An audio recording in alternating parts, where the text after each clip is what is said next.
एक दिन रात के वक्त 20 साल की जवान लड़की अपने पिता के कमरे में जाती है और देखती है कि उसके पिता गहरी नींद में सो रहे हैं। वह लड़की धीरे से उनके पास जाकर बैठ जाती है और उसे देखकर पिता जाग जाते हैं। पिता पूछते हैं, बेटा इतनी रात को क्या हुआ, सब ठीक है ना? लड़की कहती है, पापा मेरे सिर में बहुत तेज दर्द हो रहा है और मुझे बहुत डर भी लग रहा है। क्या मैं आपके पास सो सकती हूँ? पिता मुस्कुराते हुए कहते हैं, बिल्कुल बेटा, कोई बात नहीं, आप आराम से सो जाओ, मैं यही तुम्हारे पास हूँ। पिता लड़की को बिस्तर पर सुला देते हैं और उसके सिर को प्यार से सहलाने लगते हैं। इससे लड़की को तुरंत आराम महसूस होता है और वह धीरे धीरे सोने लगती है। उस दिन पिता ने थोड़ी बहुत ड्रिंक भी की होती है। नमस्कार दोस्तों, स्वागत है आपका हमारे चैनल पर। आज की कहानी आपको चौंका देगी और आप सोचने पर मजबूर हो जाएंगे कि एक पिता और बेटी ऐसा काम कैसे कर सकते हैं। अगर आप हमारे चैनल पर नए हैं तो कृपया सब्सक्राइब जरूर करें ताकि आप हमारी ऐसी और भी कहानियां मिस न करें। तो चलिए दोस्तों, शुरू करते हैं आज की यह सच्ची कहानी, जो मध्य प्रदेश के सागर जिले की है। इसी जिले के एक गांव में छगन लाल नाम का एक आदमी अपने 3 बच्चों के साथ रहता था। छगन लाल की पत्नी की लंबी बीमारी के बाद मौत हो गई और 1 साल से घर की स्थिति बेहद कठिन हो गई थी। उसकी बड़ी बेटी की उम्र 20 साल, छोटी बेटी की उम्र 14 साल और सबसे छोटे बेटे की उम्र 9 साल थी। पत्नी के इलाज में सारी जमा पूंजी खत्म हो गई थी और अब छगन लाल कर्ज में डूबा हुआ था। आर्थिक स्थिति दिन ब दिन खराब हो रही थी और घर चलाना उसके लिए मुश्किल हो गया था। बच्चे भी अपनी मां की याद में गुमसुम रहने लगे थे। छगन लाल के लिए उन्हें संभालना चुनौतीपूर्ण हो रहा था। घर की जिम्मेदारियों के साथ साथ बच्चों की देखभाल करना छगन लाल के लिए कठिन हो गया। वह सोचता था कि अगर वह बाहर काम पर जाता तो बच्चों की पढ़ाई प्रभावित हो सकती है और अगर वह घर पर रहता तो घर की जरूरतें पूरी नहीं हो सकती। इस दुविधा के बीच एक दिन छगनलाल के मन में एक विचार आया, शायद उसे दूसरी शादी करनी चाहिए। एक नई पत्नी घर की जिम्मेदारियों को संभालने में मदद कर सकती थी और बच्चों को भी एक नया जीवन मिल सकता था। छगनलाल ने इस विचार को गंभीरता से लिया और सोचा कि यह उसके और बच्चों के लिए सबसे अच्छा हो सकता है। उसने अपने परिवार और कुछ करीबी दोस्तों से सलाह ली, जिन्होंने उसे समझाया कि एक नई शादी से समस्याओं का समाधान हो सकता है। छगनलाल ने सोचा कि अगर वह दूसरी शादी कर लेता है तो घर भी आबाद हो जाएगा और वह भी बाहर कमाने जा पाएगा। फिर वह अपनी बेटी से कहता है कि बेटा, मैं सोच रहा हूँ कि दूसरी शादी कर लूं। इससे तुम लोगों की देखभाल भी अच्छे से हो जाएगी और मैं भी बाहर कमाने जा सकूंगा। तुम्हारी माँ के चले जाने के बाद जो तुम सबकी हालत हो गई है, अब मुझसे देखी नहीं जाती। पिता के इन सब बातों को सुनकर बेटी एकदम से खामोश हो जाती है। उसकी जुबान से एक भी शब्द नहीं निकल पाता। छगनलाल बेटी को समझाते हुए कहता है कि देखो बेटा, अगर मैं कमाने नहीं गया तो फिर घर चलाना मुश्किल हो जाएगा और मैं तुम सबको पढ़ा लिखा नहीं पाऊंगा। इतना समझाने के बावजूद भी वह लड़की खामोश ही रही। छगनलाल सोचता है कि उसकी बेटी अभी दुखी है, फिर किसी और दिन बात करेगा। उसके बाद वह वहां से चला जाता है और वह लड़की सोचने लगती है कि जब उसके पिता शादी कर लेंगे और जो सौतेली माँ आ जाएगी तो सौतेली माँ कभी अच्छी नहीं होती। उसने यह सुना भी था और अपनी आंखों से देखा भी था। वह यही सोच रही थी कि अभी उसके पिता बच्चों से बहुत प्यार करते हैं। अगर शादी के बाद वह भी बदल जाएंगे तो सौतेली माँ हमारे ऊपर बहुत अत्याचार करेगी और पापा भी उसी का साथ देने लगेंगे। उस दिन वह लड़की रात भर सो न सकी और पूरी रात यही सब सोचती रही। जब वह लड़की अगले दिन कॉलेज जाती है तो उसे रास्ते में एक सहेली मिल जाती है जो उसके साथ उसके कॉलेज में ही पढ़ा करती थी। फिर वह लड़की अपनी सहेली को सारी बात बता देती है जो उसके पिता ने अपनी शादी के बारे में उससे कही थी। उसकी सहेली कहती है कि यह तो बहुत गलत होने वाला है तुम लोगों के साथ। अगर तुम्हारे पापा ने शादी कर ली तो तुम्हारे ऊपर बहुत बड़ी मुसीबत आ जाएगी। सौतेली माँ के बारे में तो तुमने सुना ही होगा कि वह किस तरह की होती है। तुम्हारे पापा ये शादी तुम लोगों के लिए नहीं कर रहे हैं, वह तो अपने शारीरिक सुख के लिए कर रहे हैं। उन्हें तो बस अपने लिए एक जीवन साथी चाहिए जो उनकी जिस्मानी इच्छा को पूरी कर सके। तुम्हारे पापा को जिस्मानी इच्छा बहुत परेशान कर रही है, इसी वजह से वह शादी करना चाहते हैं। तुम कभी यह मत सोचना कि वह ये शादी तुम्हारे लिए कर रहे हैं। उन्हें तो बस अपनी इच्छाओं को पूरी करने के लिए एक जिस्म चाहिए। वह लड़की अपनी सहेली की बातें सुनकर बहुत ही परेशान हो जाती है और उसे यह लगता है कि उसके पापा शादी करके ही रहेंगे। फिर उसकी सहेली कहती है कि मेरे पास एक आइडिया है, अगर तुम कर सको तो। वह लड़की कहने लगी कि ठीक है, मैं अपने भाई बहन के लिए कुछ भी कर सकती हूँ। उसकी सहेली कहने लगी कि तुम्हारे पापा को सिर्फ जिस्म चाहिए, अगर तुम अपने पापा के साथ संबंध बना सको तो फिर उन्हें शादी की सूरत नहीं रहेगी और वह कभी भी शादी नहीं करेंगे। फिर वह लड़की इस बात को गहराई से सोचने लगती है और इस नतीजे पर पहुंचती है कि फिर चाहे उसे कुछ भी करना पड़े मगर वह अपने भाई बहन को कभी बर्बाद नहीं होने देगी। अब उस लड़की ने ठान लिया था कि किसी भी कीमत पर उसने अपने पापा की शादी नहीं होने देगी। कॉलेज से आते आते उसको शाम हो गई थी, क्योंकि वह कॉलेज के बाद अपनी सहेली से काफी देर तक बातें कर रही थी। फिर वह घर आकर खाना बनाने लग जाती है और अपने भाई बहन को खाना खिलाकर उन्हें अपने अपने कमरे में सोने के लिए भेज देती है। उसके बाद वह लड़की खाना खाकर अपने पापा के बिस्तर में लेट जाती है। कुछ देर बाद उस लड़की का पिता आता है। जब वह देखता है कि उसकी बेटी उसके ही बिस्तर पर लेटी हुई है तो फिर वह उससे पूछता है कि बेटी तुम्हें क्या हुआ है। तो लड़की कहने लगी कि पापा मेरे सिर में बहुत ज्यादा दर्द हो रहा है और मुझे डर भी लग रहा है, इसीलिए आज की रात मैं आपके साथ ही सोना चाहती हूँ। बेटी की बात सुनकर पिता कहता है कि कोई बात नहीं बेटा, तुम आराम से सो जाओ। थोड़ी देर बाद खाना खाने के लिए वो किचन की ओर चला जाता है और खाना खाने के बाद थोड़ी बहुत पी भी लेता है। उसके बाद वह अपने बिस्तर में आकर लेट जाता है। एक तरफ लड़की लेटी हुई थी और दूसरी तरफ उसके पिता थे, मगर उन दोनों के ऊपर अलग अलग कंबल थे। रात के 12 बज चुके थे मगर उस लड़की की आंखों से नींद बिल्कुल ही गायब थी।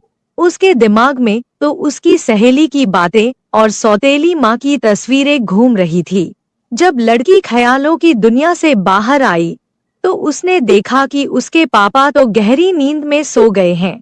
फिर वह लड़की डरने का नाटक करते हुए अपने पापा के कंबल में जाकर उनके करीब हो जाती है। थोड़ी देर बाद वह लड़की धीरे धीरे अपने पापा के और भी ज्यादा करीब होने लगती है। नशे के कारण उनका बाप भी मदहोश होने लगता है। जब तक उसे होश आया तब तक उसके अंदर का शैतान जाग चुका था, इसीलिए वह खुद को रोक न सका। उसके बाद वह दोनों अपने इस रिश्ते को भूलकर कई बार संबंध बना लेते हैं।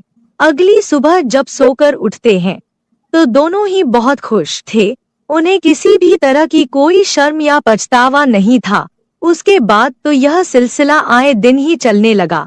अब तो वह लड़की भी इसकी आदी हो चुकी थी। जब भी उनका मन करता तो वह अपनी इच्छाओं को पूरी करते थे। इसी तरह दिन महीनों में बदलते चले गए और महीने बीत गए, पता ही नहीं चला। एक दिन उस लड़की की तबीयत खराब हो जाती है और उसे उल्टी और चक्कर आने लगते हैं। फिर वह लड़की चेक करवाने के लिए डॉक्टर के पास एक क्लिनिक पर जाती है। तब उसकी रिपोर्ट आई तो उसके पैरों के तले जमीन खिसक गई। डॉक्टर ने उसे बताया कि वह 2 महीने से प्रेग्नेंट है। उस लड़की के गांव के ही एक औरत उस क्लिनिक में साफ सफाई का काम किया करती थी। जब उस औरत को इस बात का पता चला तो फिर वह औरत पूरे गांव में ढिंढोरा पीट देती है। छगन लाल की कुंवारी की मां बनने वाली है। धीरे धीरे यह खबर आग की तरह पूरे गांव में फैल जाती है। छगन लाल का अपनी ही बेटी के साथ नाजायज रिश्ता है। एक दिन उसकी सहेली उसके घर जाकर कहती है कि पूरे गांव में पता चल चुका है कि तुम प्रेग्नेंट हो। अपनी सहेली की यह बात सुनकर लड़की बहुत परेशान हो जाती है और उसे कुछ भी समझ नहीं आ रहा था कि अब वह क्या करे।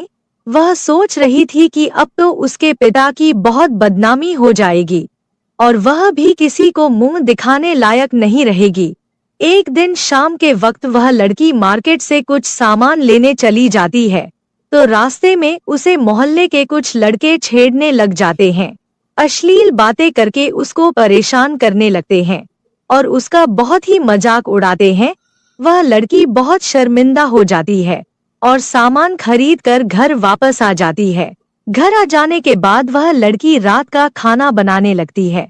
भाई बहन और अपने पिता को खाना खिलाकर अपने रूम में चली जाती है। उसके दिमाग में सिर्फ एक ही बात चल रही थी कि उसकी और उसके पिता की बहुत बदनामी हो रही थी। अवसर उठाकर कभी भी नहीं जी पाएगी। यही सब सोचते हुए रात के करीब समय एक 25 का था वो कदम उठाती है और रस्सी लेकर जंगल की ओर चली जाती है। जंगल में पहुंचकर वह अपने आप को फंदे से लटका लेती है और उसी गांव का एक आदमी जंगल की ओर जाता है तो वहां का मंजर देखकर उसके होश उड़ जाते हैं। जब पास जाकर देखता है तो कदम सन्न रह जाता है क्योंकि वह लड़की उसी के गांव के में रहने वाले छगन लाल की बेटी थी। फिर वह आदमी इस खबर को पूरे गांव में फैला देता है। यह खबर उस लड़की के पिता को भी बताई जाती है।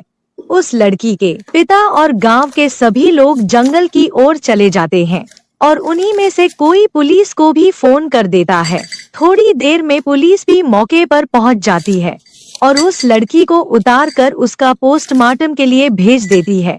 जब पुलिस पूछताछ करना शुरू कर देती है तो पूछताछ के दौरान लोगों ने बताया कि यह लड़की पेट से थी, इसीलिए ही इसने आत्महत्या की है।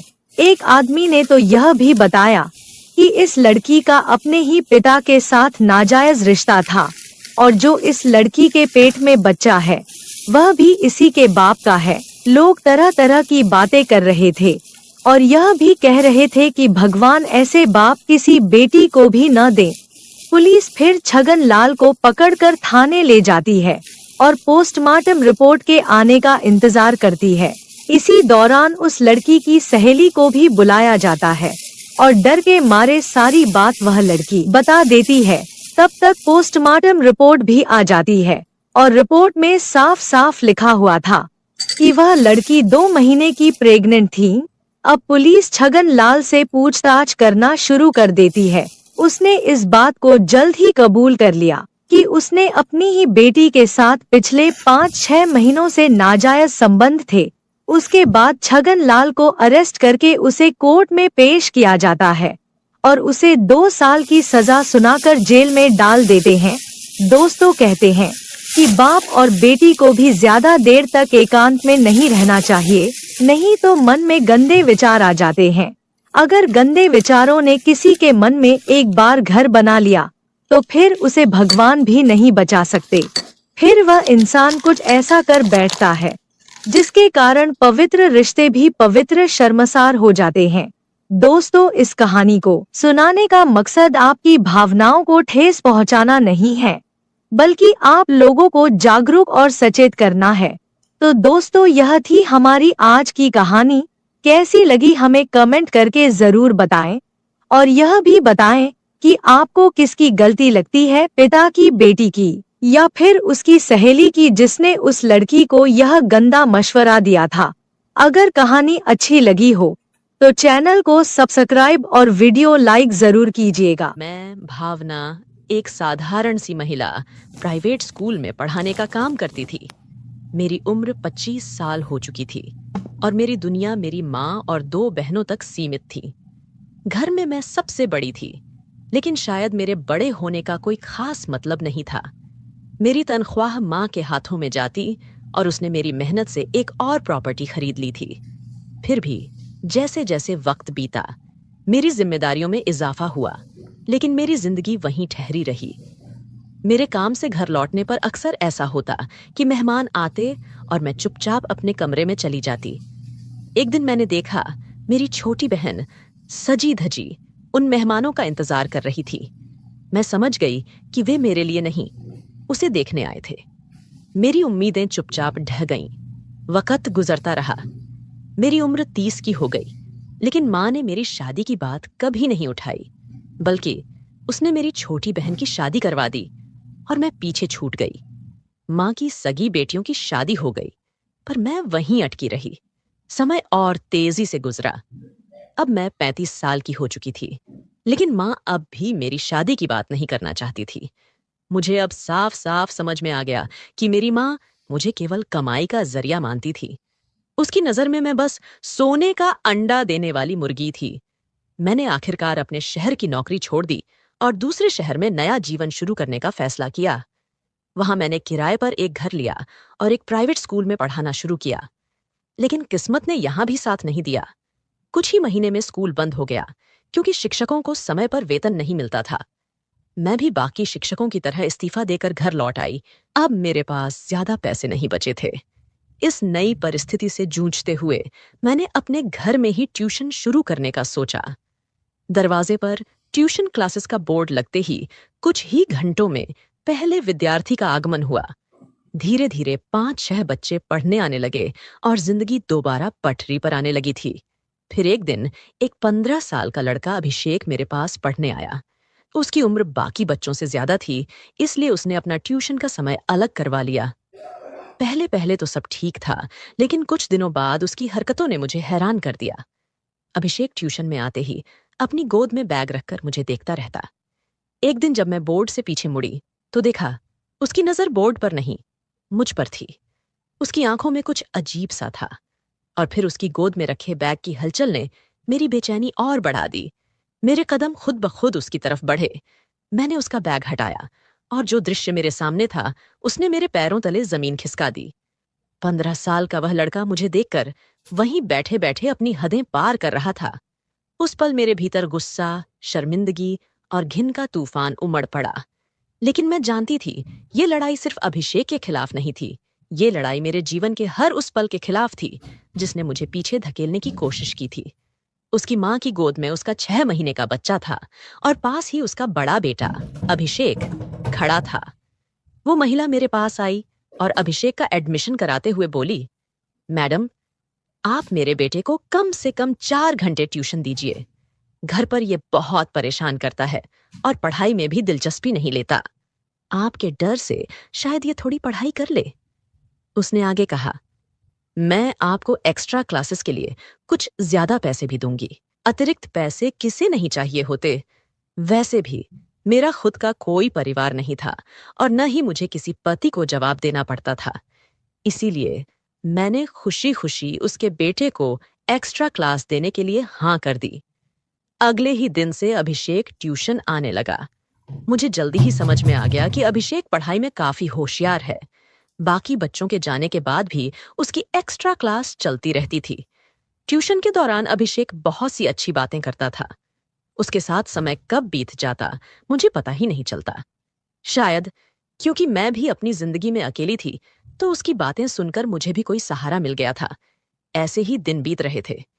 मैं जिस घर में रहती थी उसकी ऊपरी मंजिल का एक कमरा पहले से ही टूटा हुआ था। अब वहां एक नया किराएदार आकर रहने लगा था, जो कि मेरी ही तरह अकेला था।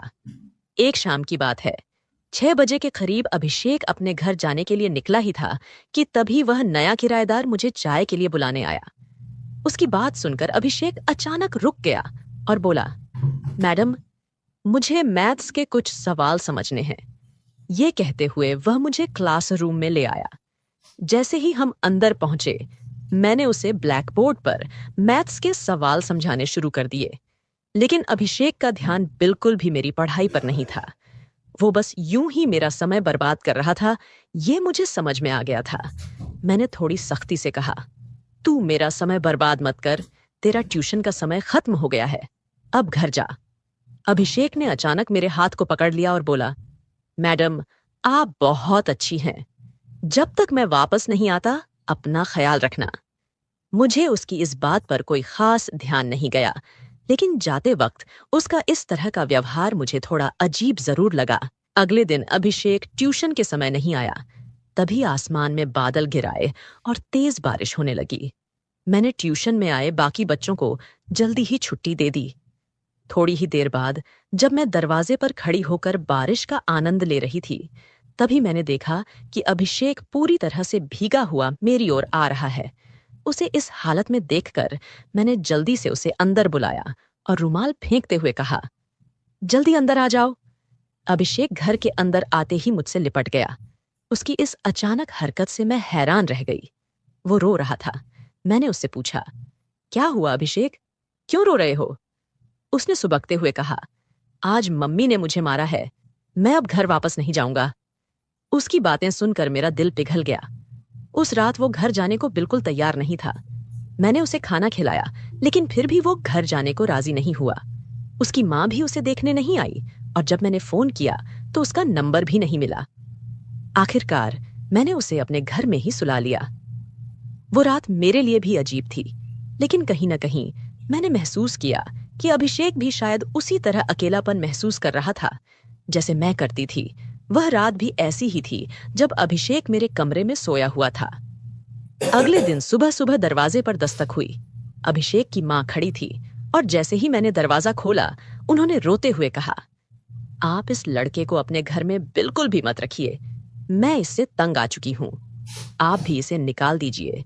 उनकी आंखों में आंसू थे और उन्होंने गुस्से में अभिषेक को थप्पड़ मारा। मैं हैरान रह गई। मैंने उन्हें रोकते हुए कहा, आप उसे क्यों मार रही हैं? इस पर वह बोली, इसकी तरफदारी मत कीजिए, नहीं तो आप पछताएंगी। अगर आप इसे अपने पास रखना चाहती हैं तो रख लीजिए, मैं इसकी ट्यूशन फीस भी नहीं दूंगी। इतना कहकर वह चली गई। मुझे ऐसा लगा कि उन्होंने अपने बेटे के लिए ममता खो दी है। अभिषेक चुपचाप मेरे पीछे आकर लिपट गया। उसकी माँ के जाते ही उसने मुझे जोर से गले लगाया।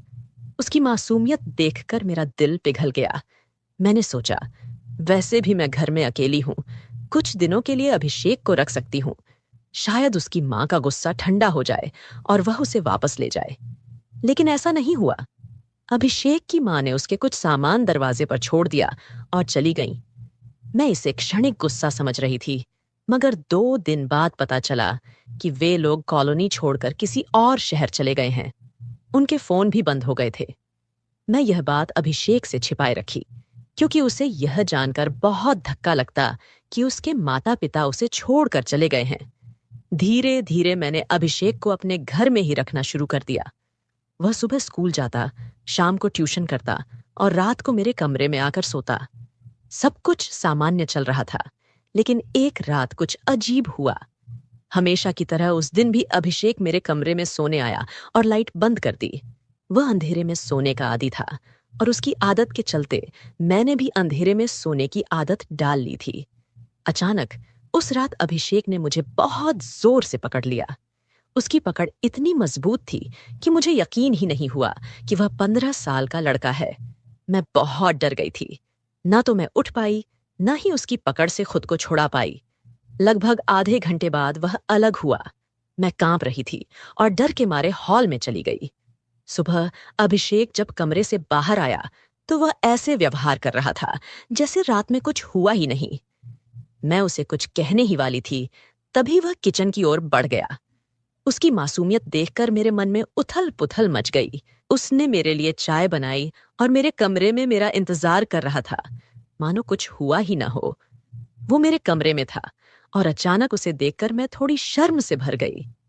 फौरन बाथरूम की ओर बढ़ी, अंदर जाकर जल्दी से अपने कपड़े ठीक किए और फिर बाहर आई।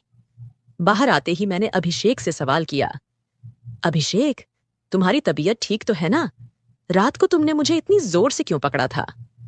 अभिषेक ने बेहद शांत अंदाज में जवाब दिया, मैडम, शायद आपको कोई गलतफहमी हुई है, मैं तो जल्दी ही सो गया था। उसके जवाब से मुझे थोड़ी राहत मिली। लगा कि शायद वो सब कुछ नींद में हुआ होगा। मैंने उस बात को और ज्यादा तूल नहीं दी। कुछ देर बाद अभिषेक स्कूल चला गया। दोपहर को जब वो घर आया तो रोज की तरह ट्यूशन के लिए बैठ गया। अब मैं उसकी एक्स्ट्रा क्लास नहीं ले रही थी। उस दिन बाकी बच्चे चले गए, मगर अभिषेक काफी देर तक रुका रहा।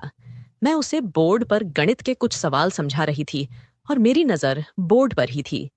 अचानक जब पीछे मुड़कर देखा तो अभिषेक की हालत कुछ अजीब लगी। उसकी नजर पढ़ाई पर नहीं थी और वो अपनी गोद में बैग रखे किसी अजीब हरकत में लगा हुआ था। मैंने तुरंत तेज आवाज में कहा, अभिषेक। उसकी हरकतें देखकर मैं थोड़ी हिल गई। मेरे दिमाग में सवाल उठने लगे। कल रात जो हुआ, क्या वो सच में नींद में था या जानबूझकर किया था? मैंने उसके बारे में ज्यादा सोचना छोड़ दिया, पर मन में शक बरकरार था। उसी दिन मैंने उसकी मां को फोन करने की कोशिश की, लेकिन हमेशा की तरह उसका फोन बंद था। मैं नहीं चाहती थी कि अभिषेक के नाजुक मन पर कोई गलत असर पड़े, इसलिए उसके माता पिता के बारे में कुछ नहीं कहा। अभिषेक को अपने घर में रखने का मेरा फैसला अब भारी गलती लगने लगा था, लेकिन तब मुझे इसका एहसास नहीं हुआ। फिर उसी रात अभिषेक मेरे पास सोया। उसने मुझे कुछ इस तरह से पकड़ा कि मुझे लगा जैसे वो 15 साल का लड़का अब मेरी जान ही ले लेगा। उसकी पकड़ इतनी जोरदार थी कि मैंने खुद को छुड़ाने की कोशिश की, मगर वो छोड़ने को तैयार नहीं था। अगले दिन जब मैंने अभिषेक से उसके इस व्यवहार के बारे में पूछा तो उसने कहा, मैडम, शायद आपने सपना देखा होगा। उसकी इस बात से मुझे ऐसा लगा कि वो 15 साल का लड़का एक 35 साल की औरत को झूठा साबित कर रहा था। एक पल को मैंने सोचा कि शायद सच में मैंने सपना देखा हो, मगर उसी दोपहर जब एक्स्ट्रा क्लास में अभिषेक को अपनी गोद में बैग रखे देखा तो मुझे फिर से शक हुआ। पहले कभी मैंने उसे ऐसी हरकतें करते नहीं देखा था। मैंने सोचा कि इस बार उसे पकड़ना चाहिए। जैसे ही उसकी हलचल मुझे दिखी, मैंने झटके से बैग हटाया। तब मैंने देखा कि अभिषेक की मुट्ठियां कसकर बंधी हुई थीं और उसकी नजरों में कुछ अजीब सा भाव था। उसकी वो नजरें देखकर मेरे रोंगटे खड़े हो गए। उसी वक्त ऊपर की मंजिल पर रहने वाले किराएदार विजय घर आए थे। वो अक्सर जब भी कुछ नया लाते तो मुझे भी देने आते थे। उस दिन भी वो मार्केट से सब्जियां लाकर मेरे घर देने आए थे। विजय ने जब अभिषेक का व्यवहार देखा तो वो भी थोड़ा असमंजस में आ गए। उन्होंने मुझसे पूछा, अभिषेक ठीक है ना? मैंने अभिषेक की नजरों से बचाकर विजय को धीरे से सारा हाल बताया। अभिषेक के बारे में सुनते ही विजय को उस पर दया आई। वह सोचने लगा कि एक बच्चा जिसके माँ बाप उसे छोड़ चुके हों, किस तरह से अकेलापन महसूस करता होगा।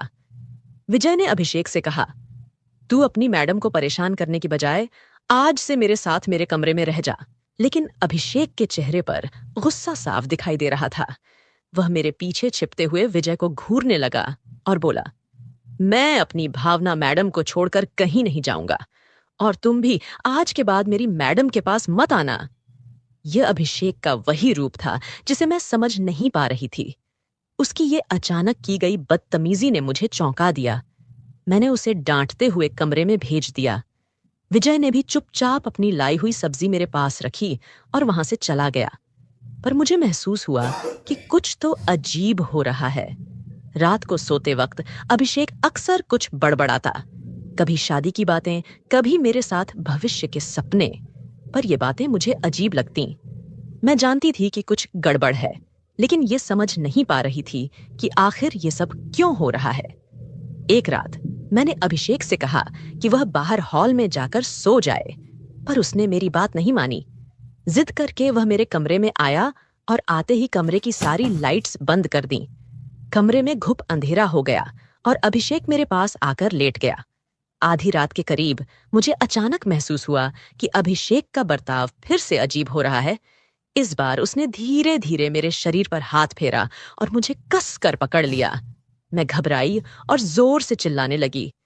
तभी विजय, जो हॉल में मेरी आवाज सुनने के इंतजार में था, दौड़ते हुए मेरे कमरे में आ गया।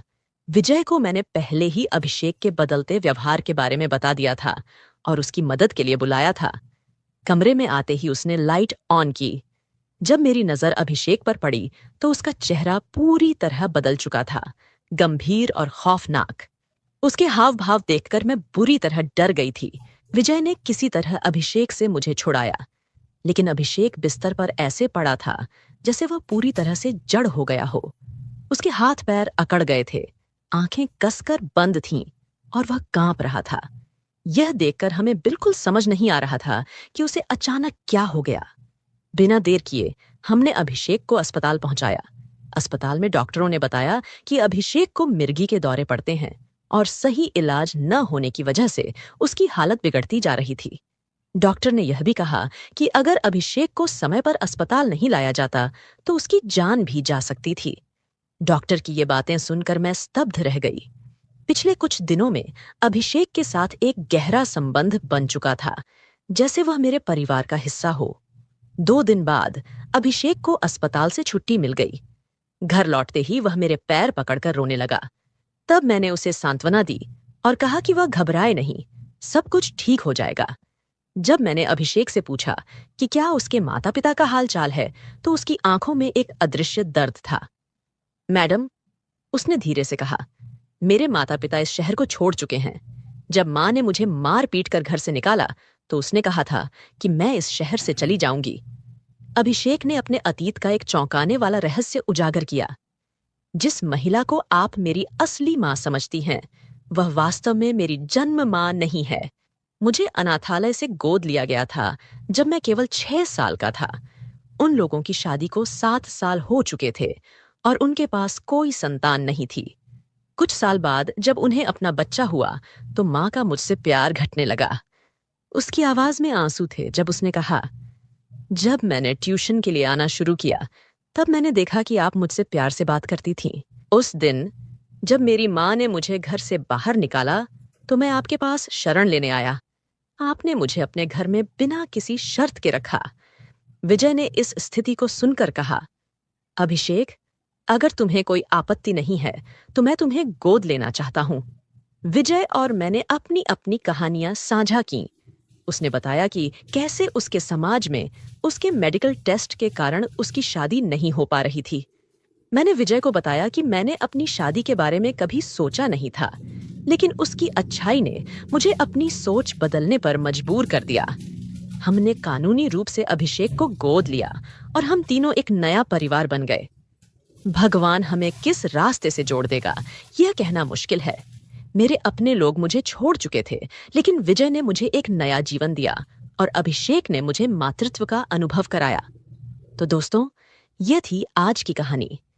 क्या आपको यह पसंद आई? अपनी राय कमेंट बॉक्स में जरूर साझा करें।